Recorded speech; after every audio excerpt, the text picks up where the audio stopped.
It's news from heaven. Worshipping God is not enough. Come on, man. All my friends make fun of me for worshiping God. Isn't that enough? Already worship.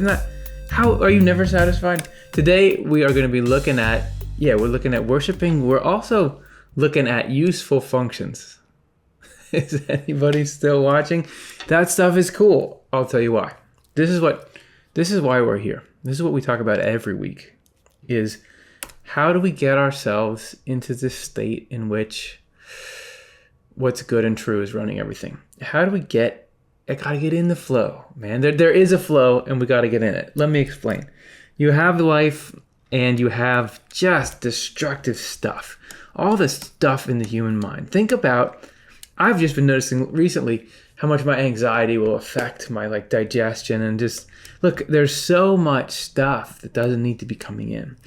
But there's an alternative, that there is a life where you're functioning in the world, but God is running the show. There's this perfect system that's perfectly balanced, where goodness and truth, where we see things with a relaxed perspective, where we love the people around us, where we trust and we're happy. That kind of stuff is trying to come in. Right now there's clutter. So anything that can get us towards how do we sort out and move towards the right thing is worth doing. And we're going to do it. And this is Divine Love and Wisdom. You can download this book, read along for free. Even though, come on, how are you not going to want to do a good, long, healthy chat about useful functions? Even though we say that functions are useful functions are awesome, by the way. Even though we say that functions are useful because they relate to the Lord through us, we cannot say they are from us for the sake of the Lord. So right away, there's two phrases I want to talk about. Functions are useful because they relate to the Lord through us. That's number one. Number two, you cannot say they are from us for the sake of the Lord. Oh, it's just about the whole sentence. But because this struck me when I read it. Come on, I've read a lot of Swedenborg stuff, but I don't understand any of it. So when I understand a piece of it better, I feel like that's noteworthy. This is genuinely new. Functions are useful because they relate to the Lord. Use is heaven. What is the joy of heaven? What is that state of mind I was just talking about? How do you ever get to be in life where you're happy and peaceful and optimistic and loving? It is when you are in heaven. And being in heaven is nothing other than loving overall to be of service to other people, to do good things for the common good, in whatever form it takes, in individual forms with everyone. But when that's the greatest thing in our life, we have this state of heaven. And here we get an amazing little breakdown of what is a useful function, what is useful service. Swedenborg talks on and on about it. Useful functions relate to the Lord through us. Because as we were just showing, the Lord is the force that wants to come in and correct everything. God is the visionary that sees life and says, this shouldn't be like this. This can be better than this. And every bit of vision that we get about how life could be better is this little echo of the grand idea of what life can be that God has. And God is also the means by which to do that. It's very difficult to figure out how do you get there. The problem is there's a bureaucracy in the way. And the bureaucracy is in each of us. It's all the competing stuff here. All my ego concerns, the damage that's been done to me and gotten in the way. It's my falsities and illusions. Who knows? It's different for every person, but this is the stuff that is stopping God from being able to steer. Because God, for that to happen, we have to reach out. We have to reach out and say in its state of non-compulsion, hey, look, this is mine.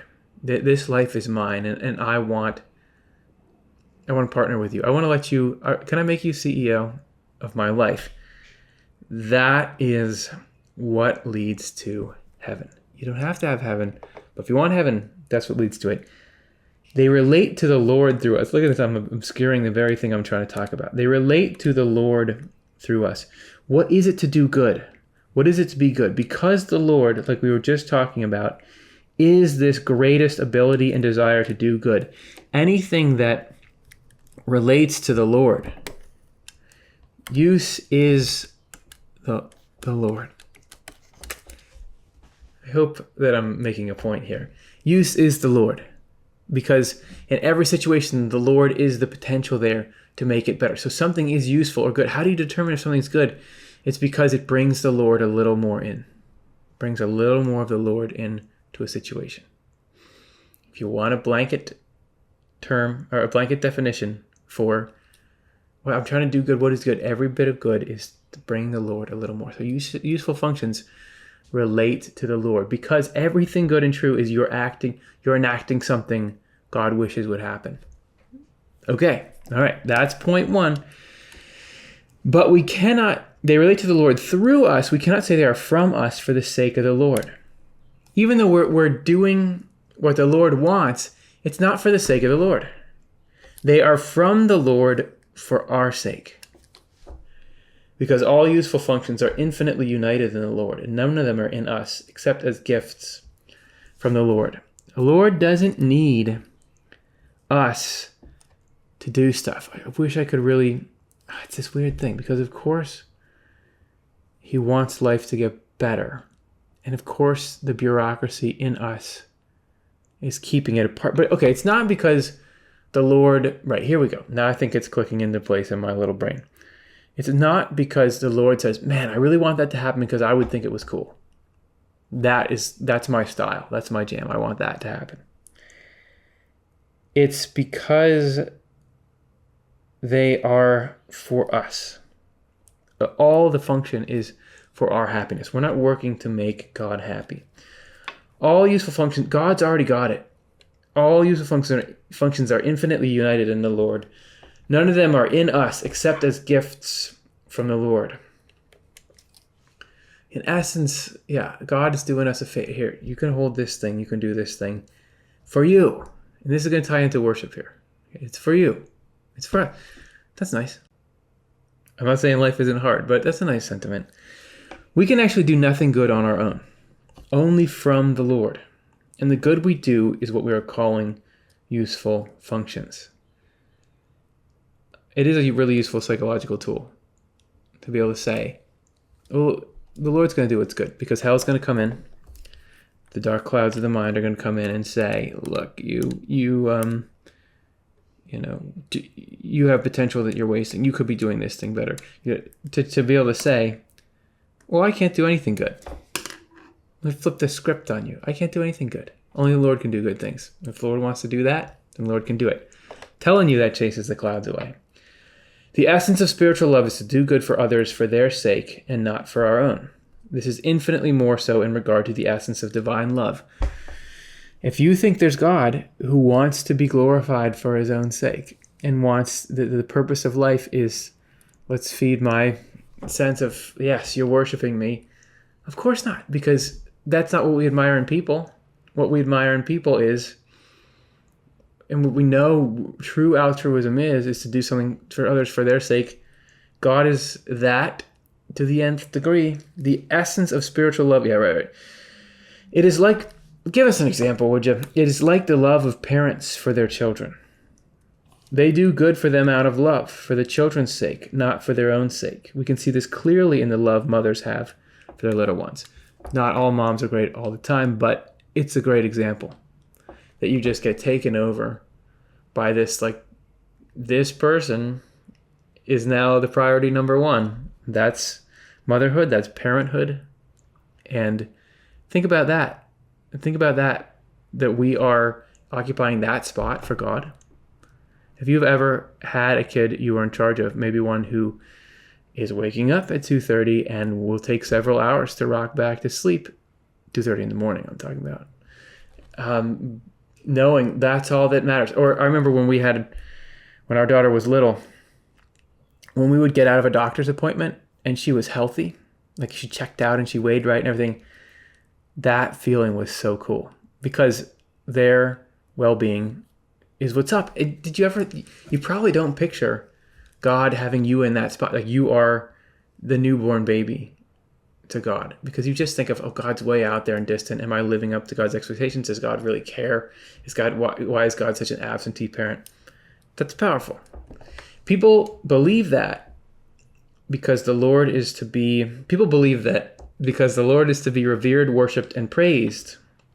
Oh, so it still is true. The Lord still is to be worshipped. The Lord loves reverence, worship, and praise for his own sake. In fact, he loves them. He does love being revered, worshipped, and praised. He loves them. Why? For our sake. For our sake. So somehow, loving, worshiping, and revering God is a huge gift to us, because they bring us into a state where something divine can flow in and be felt. There we go. What's the whole point? Bring us into a state where something divine can flow in and be felt. This is because, and let's look into the mechanics. Why does that work? This is because by these activities, we are removing that focus on self that prevents the inflow and acceptance. Okay. You go from it being this, look, there's us, and then there's God, and we want to say, look, we are the most important thing. But God is trying to say, no, put me number one, and you number two. And it seems bizarre, it seems evil. But then, if you look that God doesn't care at all about being better than you, the focus on self is what makes all vulnerability to the clouds. Okay? It is the sense of self. Now listen, I'm not trying to take yourself away from you. Actually, the more close we get to God, the more you feel like yourself. That's never going away. You are you, and you're going to feel like you. Even if a lot of angels, I don't want to be anybody, but you're still somebody. God is going to give you that forever. In the meantime, but that's not the same as focusing on self. Focusing on self, putting self first, obsessing over self, when self is the most important thing. It's not like when you have a baby and the baby's the most important thing. Self is the most important thing. What's my reputation like? What's my trajectory like? Am I going to be happy? I want my gratifications. That is what hell preys on. Because if you care about your reputation, what other people think of you, that's a very easy thing to undermine in your thoughts and feelings. Say, yeah, well, this person said this.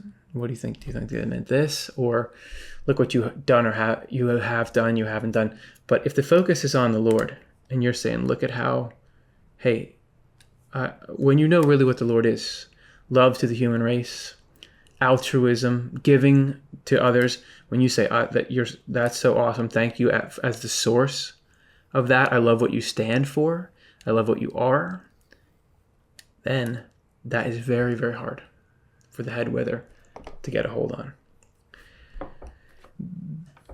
The focus on self, that is self-love, hardens and closes our heart. It is removed by our realization that in our own right, we are nothing but evil, and nothing but what is good comes from the Lord. And that's a hard teaching. It sounds very critical. It's one that Swedenborg comes back to. As I understand it now, it just seems great. Own right really should read without the Lord, which is just like it's the Lord and it's ego. And it's, anyway, we don't have time to tease the whole thing out, but just trust me that it's something good. Or no, trust that I believe it's something good. You don't have to trust that you don't have to trust my assessment of things and make it your own, but just trust that I believe that it's something good. This yields the softening of heart and humility from which reverence and worship flow. And here we get to finally why worshiping God is not enough. It follows from this, that the purpose of the useful functions, why do we talk about worship and useful functions? The useful functions the Lord provides for himself through us is that, what's the whole point? Is that he may bless us out of his love, that he can bring healthy, legit, permanent happiness to us. And this is what he loves to do. By the way, what gives God his kicks, blessing us out of his love? Our receiving it is the joy of his love. The joy of his love is not, oh, look at all these people worshiping me. When we are happy, when we receive, and not just any happiness, but the kind of happiness that's really, really going to make us happy long term and deeply and truly happy rather than superficially and destructively. That's what God says. That was cool. I love that. I want to do that again. No one should believe that the Lord is with people who simply worship him. Told you, it's not enough. He makes his home with people who do his commandments. That is, what are the commandments? His useful functions, and not with the others. See also what it says about this and this, and that above. You can download that. So if somebody is out there saying, look, I pray, I read the Holy Scriptures, I go to church, but they're not doing love. And the same thing with us. If we say, I've checked these boxes, whatever it is, I mean, it could be worship, but it also could be other things. Like I'm performing these, I'm checking these ritualistic boxes, whether they're religious or not, whatever it is that I believe makes me moral. But we're not actually going and doing the commandments, which is acting like God, which is having the joy of our love be to do something useful for the common good or for other people. When we are doing that, when we're not doing that, it's not worship. Is nothing. Worship is meant to be an outer covering or some kind of useful shell around that stuff. But we got to have that inner stuff. And what's the point of that inner stuff? It's because the Lord is burning to bring us joy and to free us and save us from everything that we've got messing up our lives. And the way to do that is with that humility. And God's going to work to do that. All we got to do is do something useful. Do nice things. Follow the commandments. Not too bad. That's the news from heaven. Hope you like it. If you did, like and subscribe. And leave us a comment. It matters to us and to YouTube's algorithm. We want to hear from you. We want to know this material is working. And support us, please. I'm just asking you to support us financially. Actually, go to otle.causevox.com. We're not for profit. This is the only way that we keep running, is you guys doing that. Thanks to everybody who is. It's been amazing from me and the whole team. Thank you for the support you've been giving. Hope this concept today does something good for you, and I hope that lets goodness shine out to the next person. Thanks for letting me talk about this and think this through. I hope you can tell it's been quite a lot of fun.